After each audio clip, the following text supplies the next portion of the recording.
Hey guys, Pete here from the Sunday Drive. Today we're going to be doing a complete review and walkthrough of the ATOTO A6 Pro head unit that I have been using in my truck for about 5 to 6 months now. Disclaimer, I really like it, so stay tuned.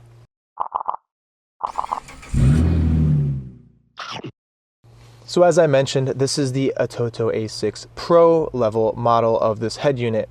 Now this can be had for about $300 and it offers some more bells and whistles than the other models, such as hand gestures and a nicer display. If you want a more entry-level ATOTO A6 model, you can have that for around $170, and there are different variations all the way up to that $300 mark of the Pro, with different capacities and features.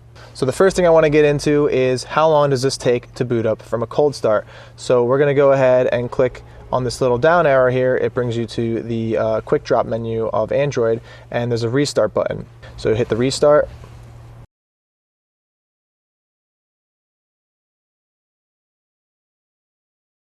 Okay, so we're back. That's how long it took to boot up. If you look, it's probably still launching a couple core applications, but overall, we can use the radio how it's meant to be. If you go to the radio, it's not like you had to wait much longer after the home screen came up for it to start working. So, turn that off. Now the first thing I want to talk about is the screen. The A6 Pro comes with an IPS display, which offers better contrast ratios, a slightly higher resolution, and better viewing angles than the LCD of the lower level models. I gotta say, the screen looks awesome, especially with Apple Carplay and Android Auto. Everything looks really crisp and it is very responsive. Another benefit of the IPS display is that it is brighter than the LCD displays, so when you're driving in the middle of the day, this will overpower the sun. If you look down here, there is an actual icon of a sun. Tap on that and it will automatically rotate through different brightness levels. So there's a low, a medium, a high, and then that's it. So low, medium, high. The device does technically offer an auto brightness depending on the time of day, but I haven't really got that to work how I want it to. So oftentimes I'll just tap on this little sun icon depending on if it's nighttime or in the middle of the day to get the brightness how I want it to. So now let's talk about the buttons and inputs available on the front of the panel and also that interface with this device. So if you look along the left side of the Pro, at least, it has a built-in microphone if you do not want to run your own microphone to a position otherwise, and it also has the ability to insert a micro SD card for all of your content. Right now we have a 64 gigabyte SD card in there, so we can have tons of music, videos, and other things that you might want to do. There's also an auxiliary input, so pass the aux cord, bro, because it's about to get litty in this truck. Below the aux cord input, you can see there's a picture of a hand. It's not a turkey, it's a hand turkey. It's just suggesting that there are hand gestures available with this device. I really love this because I get to mess with my friends all the time. It has some special features, like here, you can see I'm making circular motions with my hands and is adjusting the volume. So we'll go over that in a little bit. If you look along the bottom of the unit, there are 6 physical buttons. The first button actually will mute the device. If you look here, the audio has a little X next to it. If I tap it again, it's got the little sound waves coming out of it. This button will also power on the device if it is off. The next button, and this is a little weird to me, it's counterintuitive, is the volume up. So the volume up button is on the left and the volume down button is on the right. But when you click the volume up button, the slider moves to the right. When you click the volume down button, the slider moves to the left. That's flipped. I don't know why, but little quirk. Over here, you have the back and forward track buttons, and finally, you have a dedicated home button, which I do enjoy having. So as you can see, when you're in an application for listening to music, there are software buttons for back, pause, and forward. But say, for instance, you aren't in this application when you're listening to music and you want to skip, it's nice to have that hardware button along the bottom so you can skip your music tracks from any menu. One thing I skipped down here in the bottom left was the reset. If this system locks up on you, go ahead and stick something very small down there and hold it in for a couple seconds and it should hard reboot the device. I'll be honest, I've never had to do that with this device. It's worked so well. Above your row of physical buttons, there's actually a row of soft buttons as well. You have your typical back button, your home button, and your cascading windows to switch between apps. When in this menu, you can close all of the open apps by hitting that trash can button. Next to the app switching button, there is this quick access button for the notifications menu. And to the right of the time, you are able to specify which equalizer you are using. Next to that is a sun icon to quick cycle between preset brightness levels, low, medium, and high, and then the ability to mute and unmute the device, which is kind of redundant because this bottom left physical button will also do the same thing. So now let's talk about the accessories that come with the ATOTO A6 Pro, as well as other accessories that can be added to the device. Included with the kit are a GPS antenna, a Wi-Fi antenna, a microphone, and remote USB ports that you can run to another location and interface with your device. Additionally, you can add a reverse camera and an auxiliary camera, such as a driving cam, to face towards the front. You also have the ability to add Apple CarPlay and Android Auto to this by buying the appropriate dongle, which we also have a video talking about. So if you're interested in adding CarPlay to this, go ahead and check that out. If you want to know what Apple CarPlay or Android Auto do, we also talk about that in that video. If you go to ATOTO's website, you can actually find a complete list of all the accessories that they offer that are compatible with the ATOTO A6. One thing that we would like to add are the wireless steering wheel controls. Now, you saw how long it takes to boot up the device, but I don't want you to think that that's how long you need to wait every single time that you use it. When you turn your vehicle off, there is a battery in this device that essentially allows it to go into standby mode. So when you turn your key to the off position, it goes to standby. When you turn the key back on into accessory mode, it's almost instantly back and available for your use. Now, I went on a trip for 10 days, and when I came back, the device did have to reboot from scratch, so the battery probably lasts about a week before you need to start the vehicle and get it charged again.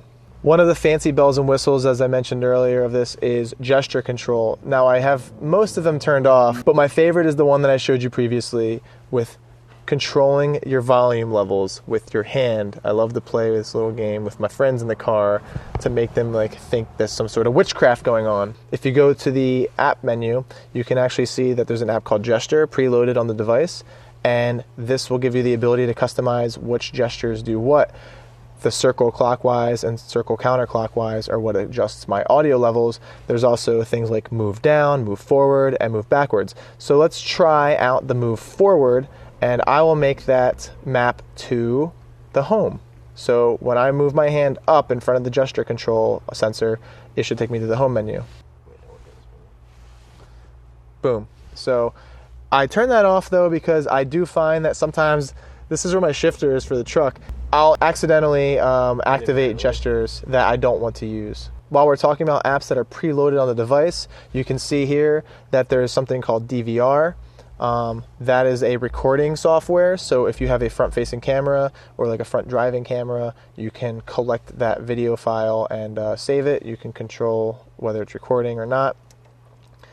There's also a file manager that they provide you with, so you can go ahead and navigate through the file structure of the Android tablet. A Bluetooth music app that works very well. As you can see, I launched it and it has automatically connected with my phone. Every time I get in my truck, it does a pretty good job at just automatically resuming any music playback, as long as my iPhone has some sort of music app open recently and that wasn't closed out. I do have one kind of issue with this. I wish that it had a time scrubber along the bottom. I don't know if that's a capability issue with Bluetooth itself or just the device, but it would be nice to know how much time is left on the song and kind of be able to skip along.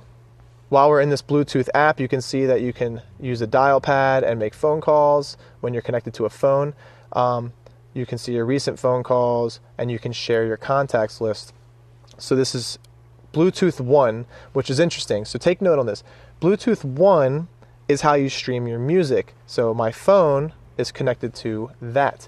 If you go to the settings, you'll see that there's another Bluetooth called Bluetooth 2. My phone is also connected to that Bluetooth. Well, how is my phone connected to two different Bluetooths, and why are there two different Bluetooths, you're wondering?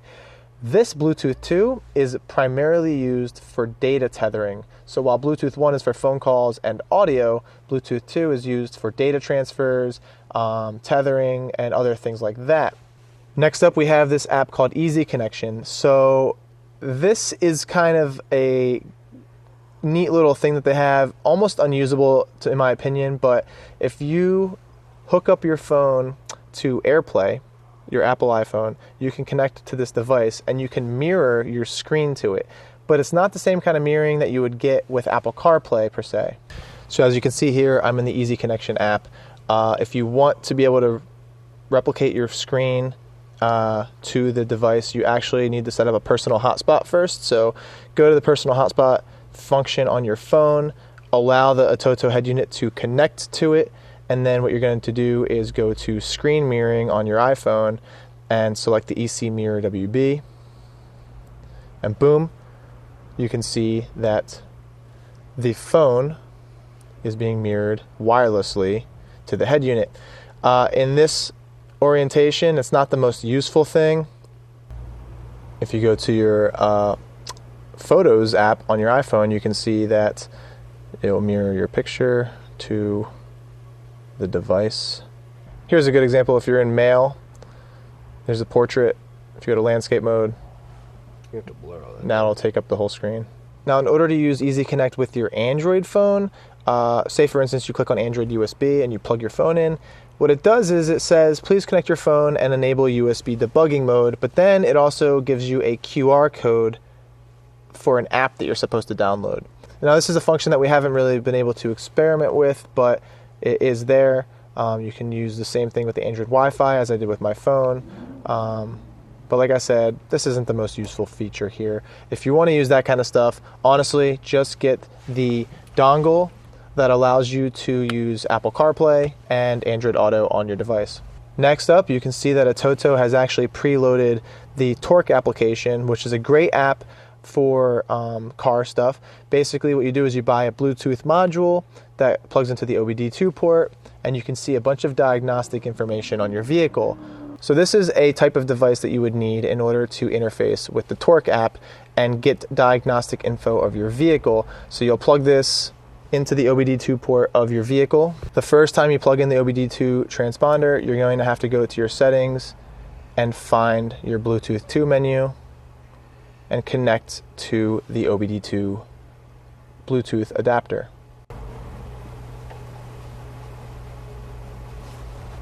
As you can see, I've connected to the OBD2 sensor on Bluetooth. Now I can go back to Torque and read my fault codes. Lucky enough for me, my check engine light is on, so let's see what we come up with. So here we go. We're scanning for codes on my truck. This is a really nice feature. For instance, I've had a check engine light on for a week. I've been too lazy to go get the code scanner out of my house, and you can just check it on your device if you just go and buy the Bluetooth module. We'll have a link to that Bluetooth module in the description of the video below if you want to check that out. So here we go. We have one fault that showed up. It says catalyst system efficiency below threshold. You can click on that, and then you can actually web look up the code if you don't know what that means, and it allows you to choose which browser. So I'm going to go ahead and use Chrome. And there you go. Takes you right to the code inside of the head unit. How neat is that? Like, super convenient. The device also comes with its own radio app, which is really great. So here you can see I'm at 104.9, and it works as a regular radio would. There is a plug on the back of this device to plug into the antenna for your vehicle. We also have the Bluetooth phone app, which I showed you earlier, which is the same as the Bluetooth music app. It's just a different tab on the left-hand side. So those two icons here and here kind of bring you to the same application. This music symbol will bring you to the built-in music player. And you can also see that there is a Google Map looking icon right here. So this is the built-in Google Maps application that the ATOTO head unit has built into it. I used this for a while. It's really great. You can actually put your destination in when you have Wi-Fi accessibility, and then plan your route and then start driving without Wi-Fi, because the device does have a GPS antenna on it, so it will follow your location and continue to give you turn-by-turn navigation. But ever since I got Apple CarPlay, I don't really use this so much anymore. Here you have a blue icon with a play button in the center of it. If you click on that, you can see any videos that you might have on your device or on the SD card that you have inserted into it. So just click on the video, Boom, there you go. Hey, look, it's Cliff with one of our YouTube videos. Now this is actually not even an HD video, this is a standard definition video, but it looks great on this tiny screen. We're going to be removing the bed, tailgate, and bumper from my truck. The reason I'm doing this is that I want to redo the under. So you can watch videos and movies. And really cool thing about this Android head unit is it's not really gimped. Like you can just go to the Google Play App Store and download apps that you might want. It's pretty responsive. I don't really feel like it's a slow device by any means. It's got like some hiccups when you're scrolling, but to be honest, it works very well, way beyond my expectations for a $300 head unit. It also comes preloaded with Pandora, as well as Play Music, and a Downloads button, which takes you to your Downloads folder. The YouTube app comes preloaded as well. And as you can see, full-fledged YouTube. Hey, it's Cliff. So, when you're watching YouTube videos, everything's really tiny. For instance, the full screen button, you can hit it, but say you want to scrub the video, good luck getting your finger to get that little red circle down there and scrub it where you want to. Oh, I actually got it, but my finger's hitting all of the buttons along the way.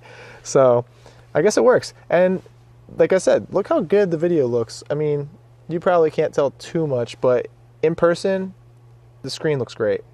Moving on, we have some extra applications that I've added myself. Waze, Google Chrome browser, which works surprisingly well. So you can use this to download any extra applications that you might want to sideload that aren't available in the Google Play Store. A main example of this would be when you get this Carplay Android Auto dongle, you actually need to navigate to a web page and download an APK using the browser so that you can install this AutoKit application. So definitely download Google Chrome. If you click on this center menu button, it brings you to another list of many applications that come preloaded. AutoKit is actually an application that I installed myself for the Android Auto and Apple CarPlay. This aux icon will allow you to input through the aux cord on the front of the device. Bluetooth 1 is an application that I showed you for making phone calls. This is the built-in browser with a knockoff Internet Explorer icon. Here's the Bluetooth music application that I've already showed you. Google Chrome. DAB, that is for the radio. I don't actually use the application itself. You don't really need that. All you need to do is use the actual radio app with this little purple icon. So here's your downloads folder, your DVR, which I talked about, easy connection. Here's your FCam app. So that allows you to use your front view camera and watch a live stream of that. Here's your file manager, gesture control. I installed Gmail and Google, but this GPS test. So this is the GPS application, and this just shows how well the GPS antenna works with this device. Right now we're in a garage, and we have 9 GPSs in use, and there's 12 in view, and our accuracy is down to 6 feet, which I've seen lower, but that's not too bad. Oh, there we go, 5. I would say that the microphone that comes with this kit is just okay. It definitely gets the job done and people can hear what you have to say.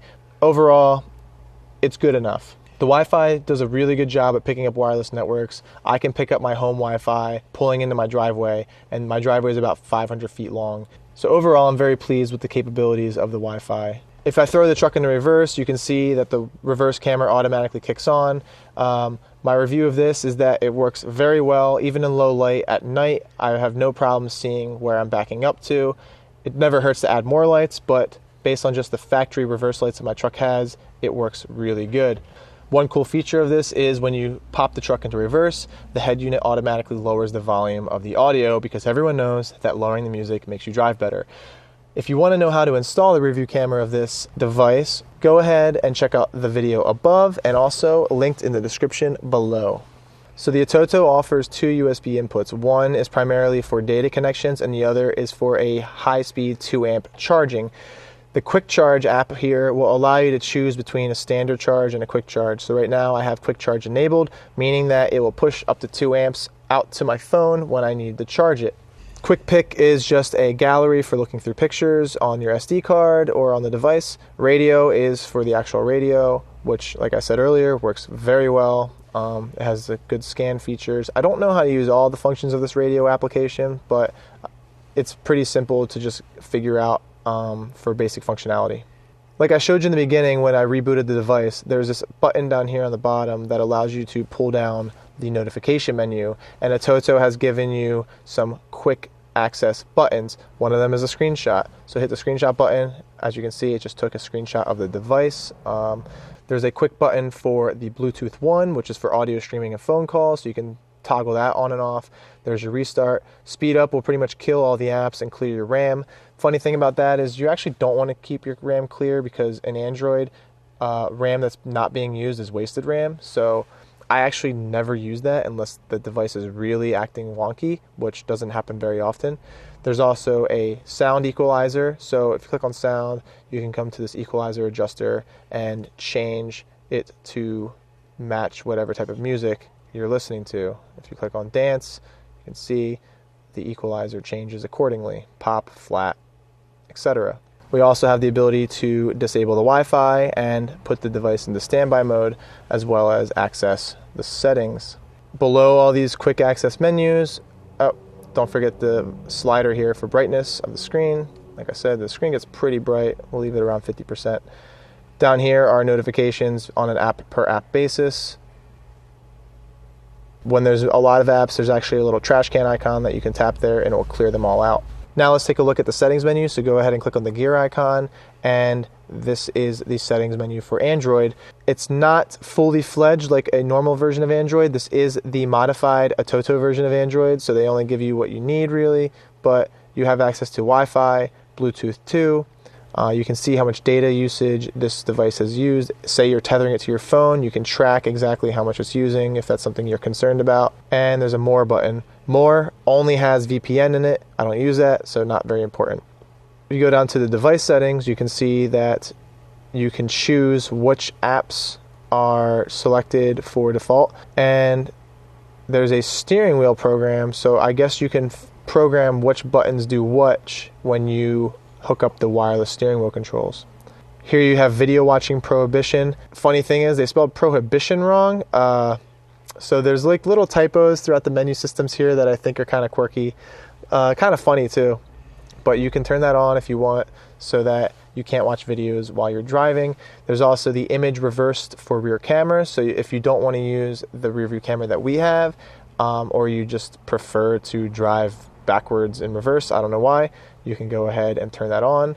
And you can also mute all music when you go to reverse, as opposed to just lowering the volume. So that doesn't bother me too much. I'll keep that off. Moving on to display, you can adjust the brightness level with this slider, as well as determine the auto brightness functionality. Now, if you look, it says close, headlight, and time. Originally, I had the time one working fine. Basically, it was synced to when the sun would set, and as it got darker outside, the brightness of the screen would decrease. That hasn't really worked since daylight savings time for me. We just reverted back on daylight savings time, so I can try it out again, but I usually just keep it in a manual mode. The headlight feature for my truck is not working, primarily because I don't have a input in my harness to feed the headlight. For accessibility purposes, here's a nice little feature. It's a font size setting, so you can choose small, normal, large, huge. It might make you reboot. Nope, there you go. So you can just change the font size to huge if you are visually impaired, or you just like large text. I like normal. I usually actually go towards the small side if I can. And then here we have, but I need to be able to read it for the camera. So but for the sake of this video, I'll actually just change it to large and use that from now on. Here we have panel LED displays, so you can change the color of these hard buttons at the bottom. If you hit purple, they go to purple. If you go to green, they go to green. There's also this last one, which will actually cycle them as time goes on. If you select black, it actually just turns the LED lights off for the buttons. Moving on to storage and USB. Here you can see how much internal storage of the device you have left and what exactly is using it, just like on any typical Android device. And you can also see any portable storage devices, in this case the SD card. You can also plug in memory sticks to the USB ports to access those and do file transfers. So this is the actual SD card. Next we have apps. So these are all the apps on the device, and you can delete them from this menu. You can also force stop them. So this is how you can control what is on your device. And if you click on memory, you can see how much of the memory is being used RAM-wise. So this looks like it has 2 gigs of RAM. It has about 1.2 gigs free. And as I said earlier, usually you want this RAM to be used because Android operates better when it's using RAM. Moving on to personal information, we have location settings. These are all the apps that have requested location settings. Next we have accounts. So these are the Gmail accounts that you might want to sync with your head unit. We also have language and input, so you can choose your language, what kind of spell checker you want. You can adjust your personal dictionary to add words that aren't in there already, although now that I'm clicking on it, I'm realizing that it doesn't work. So there's a fun little fact. Personal dictionary seems to be broken on this unit. Real quick, in security, you can control whether you want to allow third-party applications to be installed outside of the Google Play Store. You will need to turn this on if you wish to install the AutoKit APK that allows you to run Apple CarPlay and Android Auto on your device. And, you know, it has app permissions, data protection, all kinds of normal security features in Android. One problem I have with this is that it says you can turn on a screen lock, but when you click it, nothing happens. So I just tapped on this a bunch of times and it brought me to this, and it's given me a very brief warning that's saying that if I enable this, the screen will be locked and I will not be able to enter the system. In this case, in this case, please contact ATOTO.